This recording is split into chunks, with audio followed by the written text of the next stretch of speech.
কুরবানি করব, এই কুরবানি করলে আমাদের কি ফায়দা হবে, কি লাভ হবে? আল্লাহ রাসূল পুনরায় বললেন ক্বালা বিকুল্লি শাআরাতিন হাসানা, প্রতিটি লোমের বিনিময়ে আল্লাহ তাআলা একটি করে নেকি দান করবেন। প্রতিটি লোমের বিনিময়ে একটি করে নেকি রয়েছে। সাহাবায়ে কেরাম আবারও জিজ্ঞাসা করলেন ফাসৌফি ইয়া রাসূলুল্লাহ, হে আল্লাহ রাসূল, এটা কি ভেড়া দুম্বা বকরির ক্ষেতেও এমনটা? আল্লাহ রাসূল বললেন ক্বালা বিকুল্লি শাআরাতিন মিনাস সৌফি হাসানা, ভেড়া দুম্বার প্রতিটি পশমের বিনিময়ে একটি করে নেকি রয়েছে। আল্লাহ সুবহানাহু ওয়া তাআলা ভেড়া দুম্বা বকরি এগুলো যত লোম রয়েছে প্রতিটি লোমের বিনিময়ে আল্লাহ তাআলা আমাদের আমলনামায় একটি করে নেকি দান করবেন। আলহামদুলিল্লাহি ওয়া কাফা ওয়া সালামুন আলা ইবাদিহিল্লাযীনা ইসতাফা আম্মা বা'দ। আউযু বিল্লাহি মিনাশ শাইতানির রাজীম। বিসমিল্লাহির রাহমানির রহিম। কুল ইন্না সলাতি ওয়া নুসুকি ওয়া মাহইয়ায়া ওয়া মামাতি লিল্লাহি রাব্বিল আলামিন। ওয়া ক্বালা রাসূলুল্লাহি সাল্লাল্লাহু আলাইহি ওয়াসাল্লাম ইয়া আইয়ুহান নাস আলা কুল্লি আহলি বাইতিন ফি কুল্লি আমিন উযহিয়া আও কামা ক্বালা আলাইহিস সালাতু ওয়াস সালাম। আলহামদুলিল্লাহ, সকল প্রশংসা সেই মহান মালিকের দরবারে, যেই মহান মালিক আমাদের সকলকে তার মহান হুকুম জুমার নামাজ পড়ার জন্য মসজিদে সমবেত করলেন, আমাদের সকলকে একত্রিত করলেন। এই জন্য আমরা সকলেই সেই মহান মালিকের দরবারে শুকরিয়া আদায় করি। সকলেই বলে আলহামদুলিল্লাহ। মুহতারাম হাজিরিন, কুরবানির দিন আল্লাহ তাআলার কাছে সবচেয়ে বেশি পছন্দনীয় এবং গ্রহণযোগ্য আমল হলো কুরবানি করা। অর্থাৎ আল্লাহ তাআলার সন্তুষ্টি লাভের উদ্দেশ্যে, আল্লাহ তাআলার রাজি খুশির উদ্দেশ্যে আল্লাহ তাআলার রাহে কুরবানির জন্তুকে জবাই করা। মুহতারাম হাজিরিন, এখন যদি আমরা এটা মনে করি যে নামাজ পড়ে তাহলে কি হবে, নামাজ পড়া লাগবে না, আমরা কুরবানির দিনে কুরবানি করব আর এর গোশত ভক্ষণ করব, না, এর দ্বারা এটা উদ্দেশ্য নয়। এখানে উদ্দেশ্য হচ্ছে যে বান্দা ৫ ওয়াক্ত নামাজ যত সময় আদায় করবে এবং এরপরে অন্য সকল নফল ইবাদতের প্রতি ধাবিত হবে। কেন? যে আল্লাহ সুবহানাহু ওয়া তাআলা দুনিয়ার জমিনে যত ফরজ ইবাদতকে প্রেরণ করেছেন, যত ফরজ হুকুম বিধানাবলীকে, যত ফরজ বিধানকে আল্লাহ তাআলা দুনিয়ার জমিনে প্রেরণ করেছেন, সকল ফরজ বিধানের উপরে আল্লাহ তাআলা এই নামাজকে সবচেয়ে বেশি গুরুত্ব এবং প্রাধান্য দিয়েছেন। কি করেছেন ভাই? যে আল্লাহ তাআলা এই নামাজকে সবচেয়ে বেশি গুরুত্ব এবং প্রাধান্য দিয়েছেন। এর দ্বারা আমাদের মাঝে সুস্পষ্ট হয়ে যায় যে নামাজ ঠিক রেখে আমাদের যাবতীয় যত নফল ইবাদত রয়েছে এই নফল ইবাদতের প্রতি আমরা অগ্রসর হব। এই সকল নফল ইবাদতগুলো আমরা কি করব? আমল করব। যদি আমরা যথাসময় নামাজকে ঠিক রেখে অন্য সকল নফল ইবাদতগুলো আমরা আদায় করি, তাহলে আল্লাহ সুবহানাহু ওয়া তাআলার দরবারে আল্লাহ রাব্বুল আলামিনের নিকট এই সকল নফল ইবাদতগুলো পাওয়ারফুল শক্তিশালী আমল হিসেবে গ্রহণযোগ্য হবে। কি হবে? যে আল্লাহ তাআলার কাছে এই সকল নফল ইবাদতগুলো গ্রহণযোগ্য পাওয়ারফুল এক শক্তিশালী আমল হিসেবে আল্লাহ তাআলার নিকট গ্রহণযোগ্য হবে। এরপরে আল্লাহ তাআলা আমাদেরকে বেনিফিট হিসেবে এর প্রতিদান স্বরূপ আল্লাহ সুবহানাহু ওয়া তাআলা আমাদের আমলনামায় সওয়াব দ্বারা ভরপুর করে দিবে। মুহতারাম হাজিরিন, আল্লাহ রাসূল সাল্লাল্লাহু আলাইহি ওয়া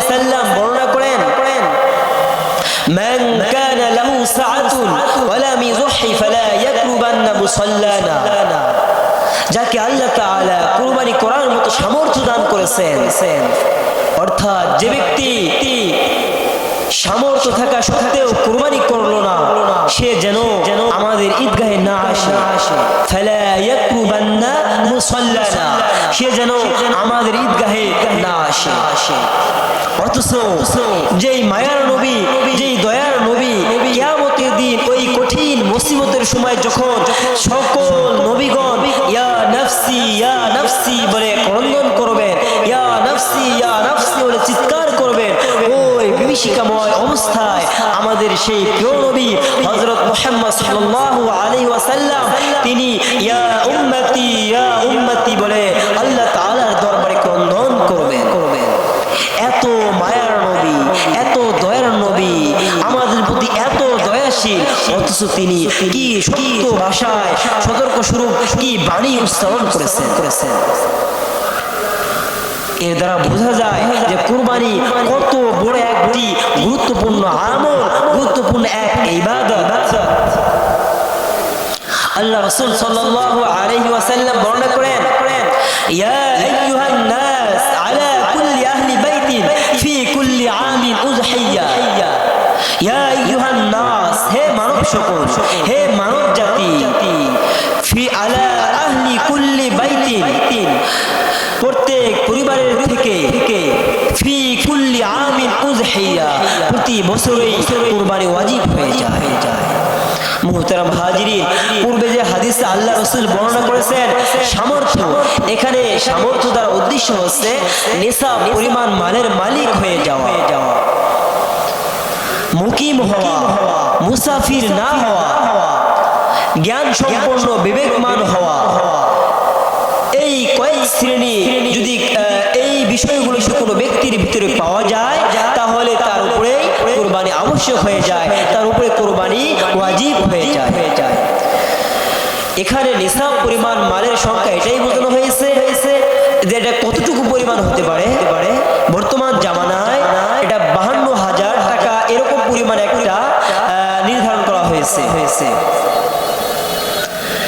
এরপরে অন্য অন্য সকল ইবাদতের ক্ষেত্রে, অর্থাৎ যাকাত, এই ধরনের যেগুলো ইবাদত রয়েছে, এগুলোর ক্ষেত্রে যেরকম ভাবে নিসাব পরিমাণ এই মালটা 1 বছর অতিবাহিত হইতে হয়, কিন্তু এই কুরবানির ক্ষেত্রে এটা প্রযোজ্য নয়। কুরবানির ক্ষেত্রে পুরা বিপরীত। কুরবানির দিন নিসাব পরিমাণ মালের এটা সময় হচ্ছে জিলহজ মাসের 10 তারিখ ফজর থেকে নিয়ে 12 তারিখ সন্ধ্যা পর্যন্ত। এই সময়ের মধ্যে যদি কোনো ব্যক্তি এই নিসাব পরিমাণ মালের মালিক হয়ে যায়, তাহলে তার উপরে কুরবানি ওয়াজিব হয়ে যায়। মুহতারাম হাজিরিন, তা আল্লাহ রাসূল যে হাদিসগুলো বর্ণনা করেছেন, এর দ্বারা এটাই বোঝা যায় যে কুরবানির দিনে কুরবানি করা বান্দার এক আবশ্যকীয় এক আমল। আল্লাহ তাআলা যাকে কুরবানি করার মতো সামর্থ্য দান করেছেন। মুহতারাম হাজিরিন, এটা কুরবানির গুরুত্ব বোঝানো হলো। কিন্তু এই কুরবানি করলে আমাদের লাভ কি, আমাদের ফায়দা কি, কেন আমরা এই কুরবানি করব? মুহতারাম হাজিরিন, এই কুরবানির পিছনে আল্লাহ রাব্বুল আলামিন আমাদের কল্যাণ নিহিত রেখেছেন। অগণিত অসংখ্য সওয়াব দ্বারা আল্লাহ তাআলা আমাদের আমলনামা ভরপুর করে দিবেন। সাহাবায়ে কেরাম জিজ্ঞাসা করলেন, মা হাযিহিল আযওয়াহি ইয়া রাসূলুল্লাহ, হে আল্লাহর রাসূল, কুরবানি তাৎপর্য কি? আল্লাহ রাসূল বললেন, সুন্নাত আবিকুম ইব্রাহিম আলাইহিস সালাম, তোমাদের পিতা ইব্রাহিম আলাইহিস সালামের সুন্নাহ। মুহতারাম হাজিরিন, যেরকম ভাবে হযরত ইব্রাহিম আলাইহিস সালাম কুরবানি করার মাধ্যমে আনুগত্যের উচ্চ শিখরে পৌঁছেছিলেন, যা ইতিহাসের পাতায় আজ পর্যন্ত স্বর্ণ অক্ষরে লিপিবদ্ধ অবস্থায় রয়েছে। শুধু আজ নয়, কিয়ামত পর্যন্ত এই বিস্ময়কর ঘটনা উম্মতি মুহাম্মদীর জন্য নিদর্শন হিসাবে সংরক্ষিত অবস্থায় বিদ্যমান রয়ে যাবে। সাহাবায়ে কেরাম আবারও জিজ্ঞাসা করলেন ক্বালু ফামা লানা ফিহা ইয়া রাসূলুল্লাহ, হে আল্লাহর রাসূল, আল্লাহর হাবিব, এতে আমাদের লাভ কি? আমরা যে কুরবানি করব, এই কুরবানি করলে আমাদের কি ফায়দা হবে, কি লাভ হবে? আল্লাহ রাসূল পুনরায় বললেন ক্বালা বিকুল্লি শাআরাতিন হাসানা, প্রতিটি লোমের বিনিময়ে আল্লাহ তাআলা একটি করে নেকি দান করবে। প্রতিটি লোমের বিনিময়ে একটি করে নেকি রয়েছে। সাহাবায়ে কেরাম আবারও জিজ্ঞাসা করলেন ফাসুফ ইয়া রাসূলুল্লাহ, হে আল্লাহর রাসূল, এটা কি ভেড়া, দুম্বা, বকরির ক্ষেতেও এমনটা? আল্লাহ রাসূল বললেন ক্বালা বিকুল্লি শাআরাতিন মিনাস সুফি হাসানা, ভেড়া দুম্বার প্রতিটি পশমের বিনিময়ে একটি করে নেকি রয়েছে। আল্লাহ সুবহানাহু ওয়া তাআলা ভেড়া, দুম্বা, বকরি এগুলো যত লোম রয়েছে, প্রতিটি লোমের বিনিময়ে আল্লাহ তাআলা আমাদের আমলনামায় একটি করে নেকি দান করবেন। মুহতারাম হাজিরিন, আল্লাহ রাসূল বর্ণনা করেন وأنه ليأتي يوم القيامة بقرونها وأشعارها وأدلافها وأنه ليأتي يوم القيامة কিয়ামতের দিন ওই পশু যাকে আল্লাহ তাআলার রাহে জবাই করা হয়, কুরবানি করা হয়, সে তার খুর সহ, তার লোম সহ, তার শিং সহ উপস্থিত হবে। কেন উপস্থিত হবেন? যে ব্যক্তি কুরবানি করেছিল ওই ব্যক্তির পক্ষে আল্লাহ তাআলার দরবারে সাক্ষী দেওয়ার জন্য উপস্থিত হয়ে যাবে। আরেকটা এটাও হতে পারে যে ওই ব্যক্তি কিয়ামতের দিন ওই খুর, ওই লোম, ওই পশুর যে সওয়াব নিহত রয়েছে, এই সওয়াব সে তার হাতে নিয়ে কিয়ামতের দিন উপস্থিত হবে। মুহতারাম হাজিরিন, এই ফায়দাগুলো, এই সওয়াবগুলো, এই প্রতিদানগুলো যখন সাহাবায়ে কেরাম বুঝতে পারলেন, জানতে পারলেন, তখন তিনারা ব্যাকুল হয়ে পড়লেন। একে অন্যের থেকে কে বেশি দামি এবং মোটা তাজা ভালো বকরি, দুম্বা এগুলো কুরবানি করতে পারে। মুহতারাম হাজিরিন, যে সকল সাহাবায়ে কেরাম স্বাভাবিকভাবে জীবন যাপন করতেন, স্বাভাবিকভাবে জীবনকে পরিচালনা করতেন, ওই সকল সাহাবীগণ যখন এই ফায়দা জানতে পারলেন, এই সওয়াবের কথা জানতে পারলেন, বুঝতে পারলেন, তখন তিনারা করজে হাসানা করে হলেও আল্লাহ তাআলার রাহে, আল্লাহ তাআলার রাজি খুশির উদ্দেশ্যে কুরবানি করার জন্য প্রস্তুতি গ্রহণ করলেন। শুধু প্রস্তুতি গ্রহণ করলেন না, তিনারা কুরবানি পর্যন্ত করলেন। মুহতারাম হাজিরিন,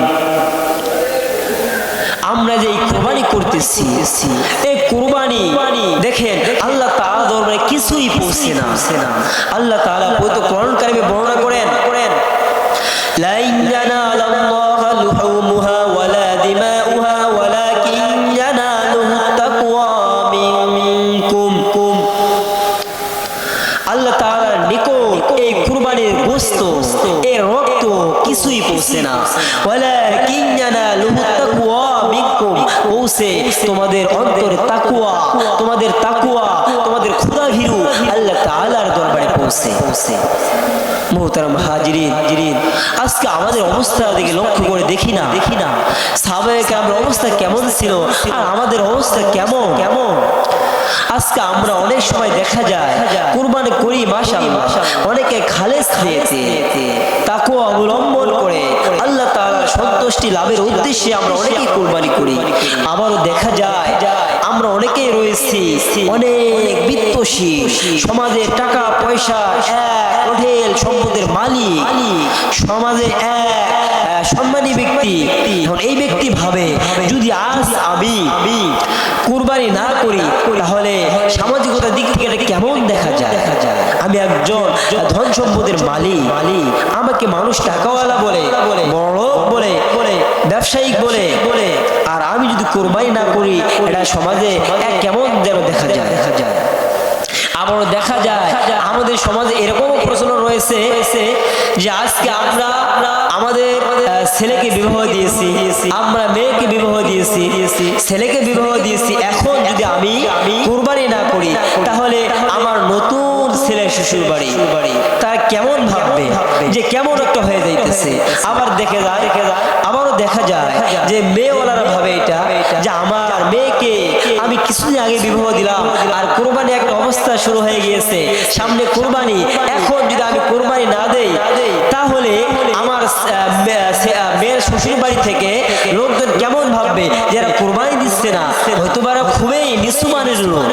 মুহতারাম হাজিরিন, আজকে আমাদের উদ্দেশ্য যদি এরকম হয়ে যায়, মানুষ দেখানো, শ্বশুর বাড়ি দেখানো, সামাজিকতার দিক মেনটেন করে চলার ক্ষেত্রে আমাদের মনের খুলুসিয়া যদি এই অবস্থায় সম্মুখীন হয়ে যায়, আজকে যদি আমরা এই অবস্থায় পদার্পণ করি, আল্লাহ চাহে তো আমাদের কুরবানি চাররা পরিমাণ, বিন্দু পরিমাণে আল্লাহ তাআলার দরবারে পৌঁছবে না। মুহতারাম হাজিরিন, আল্লাহ তাআলা দেখে বান্দার খুলুসিয়া, বান্দার তাকওয়া, বান্দার খোদাভীরু। আল্লাহ তাআলা তোমাদের এই কুরবানির কিছুই ভক্ষণ করে না, তোমরাই কুরবানি করতেছো, এই কুরবানির গোশত তোমরাই ভক্ষণ করতেছো, তোমরাই আত্মীয় স্বজন পাড়াপতির মাঝে তোমরাই বিলি করে দিচ্ছ, এই কিছুই আল্লাহ তাআলা দরবারে পৌঁছে না। মুহতারাম হাজিরিন, আল্লাহ তাআলা তাকিয়ে থাকে, আল্লাহ তাআলা লক্ষ্য করেন বান্দার তাকওয়া, বান্দার মনের অবস্থা। মুহতারাম হাজিরিন, আল্লাহ রাব্বুল আলামিন পবিত্র কোরআন কারিমে বর্ণনা করেন, কুল ইন্না সলাতি ওয়া নুসুকি ওয়া মাহইয়ায়া ওয়া মামাতি লিল্লাহি রাব্বিল আলামিন। কুল, হে নবী আপনি বলুন, ইন্না সলাতি, নিশ্চয় আমার নামাজ, ওয়া নুসুকি আমার কুরবানি, ওয়া মাহইয়ায়া আমার জীবন, ওয়া মামাতি আমার মৃত্যু, লিল্লাহি রাব্বিল আলামিন, সব কার জন্য, এই সব কিছু, এভরিথিং, এই সবগুলো হচ্ছে আল্লাহ তাআলার জন্য। যদি আপনি আমি এই আয়াতের মার্জি হই, যদি আপনি আমি এই আয়াতকে খেয়াল করি, আমার ভিতরে আপনার ভিতরে আমরা যদি বাস্তবায়ন করি, যদি আপনি আমি এই আয়াতকে আমল করে চলি, এই আয়াতকে যদি আমার ভিতরে ফিট করে নেই, অবশ্যই আল্লাহ রাব্বুল আলামিন আপনাকে আমাকে দুনিয়ার ভিতরে কল্যাণ দান করবেন এবং মৃত্যুর পরও আল্লাহ তাআলা এক জাযা হিসাবে, স্থায়ী বাসস্থান হিসাবে এক শান্তির নিবাস আমাদের জন্য নির্ধারণ করে দিবে। মুহতারাম হাজিরিন, আল্লাহ তাআলা আমাদের সকলকে আল্লাহ তাআলা রাজি খুশির উদ্দেশ্যে, আল্লাহ তাআলার সন্তুষ্টি লাভের উদ্দেশ্যে এবং সব কিছু আমার জন্য আল্লাহ তাআলার রাহে হয়, এই পদার্পণ করে, এই পন্থা অবলম্বন করে যেন আমরা দুনিয়ায় জীবন যাপন করতে পারি, তাহলে অবশ্যই আল্লাহ তাআলা আমাদের দুনিয়া আখিরাত উভয় জাহানে আমাদেরকে সফল কাম করবেন।